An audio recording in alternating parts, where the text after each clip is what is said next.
Is Putin now the obstacle to peace, in your mind? Look, I had a real rough session with Zelensky because I didn't like what he said.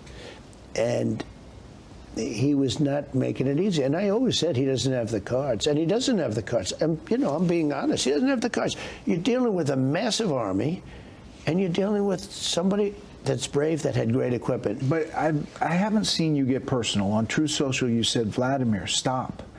He hasn't stopped. And you had once said that maybe you need to look at other things like sanctions or banking. Okay, so because maybe they need to be pressured in a different way. And I'll be doing that if and do you think that it's I don't want to see 5,000 people. You know, outside of the money, which is a big deal, but the money is the money. The money we can make up. I can make up the money on one trip like this. Okay, I mean, think of it. This trip, I made 12 times the money that we're talking about. I made that money in a few days. I've always been good with money. It's not about the money, it's about pressuring Putin, right? I mean, no, but I've always been good with money. I make money. I made in 4 days, I made 12 times what we spent in Ukraine. So the money is the money. What bothered me, I hated to see the way it was, you know, excuse me, pissed away. I hated to see that checks were sent for $60 billion. Every time Zelensky, I think he's the greatest salesman in the world, far better than me.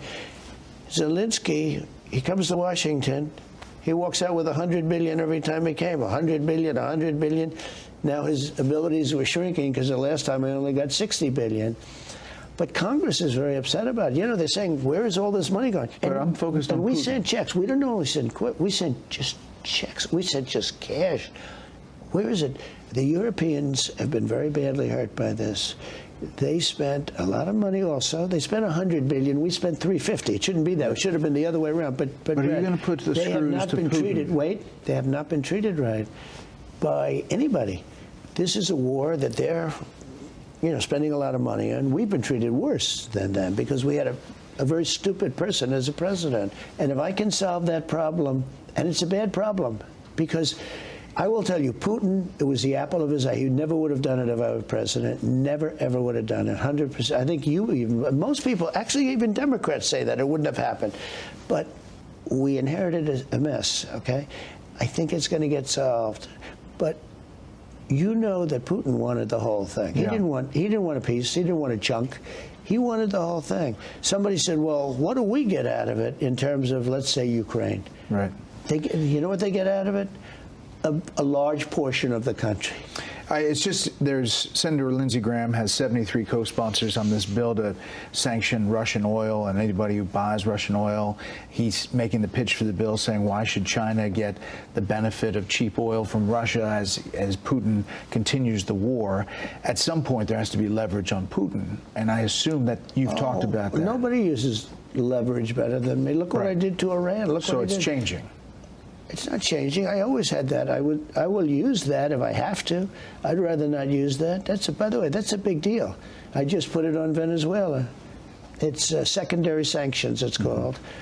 And I just did it with Venezuela. And you could do it with Iran, too. I just did it with Iran. It's basically, if you buy oil from Iran, you can't do business with the United States. And you see the ships just leaving that port.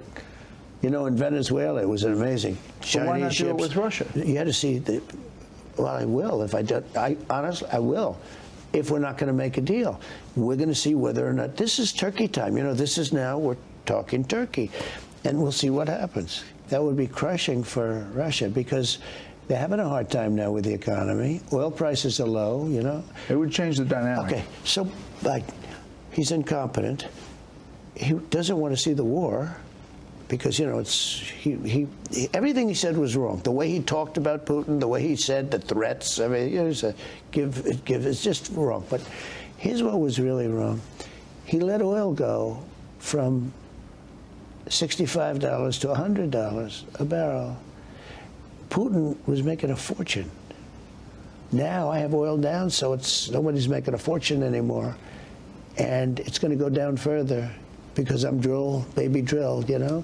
He closed up everything, and then he opened it. You know what people don't realize? They said, oh, no, he closed it up, and it drove oil through the roof. And then he said, go back to Trump, go back to Trump. In other words, go back to what I was doing. And he didn't, but they did to a large extent. He didn't go all the way. And I would have been double that by that time. But he didn't go all the way. And what happened, he forced the prices up, the oil prices up. And that Putin made a fortune during that period of time. Yeah.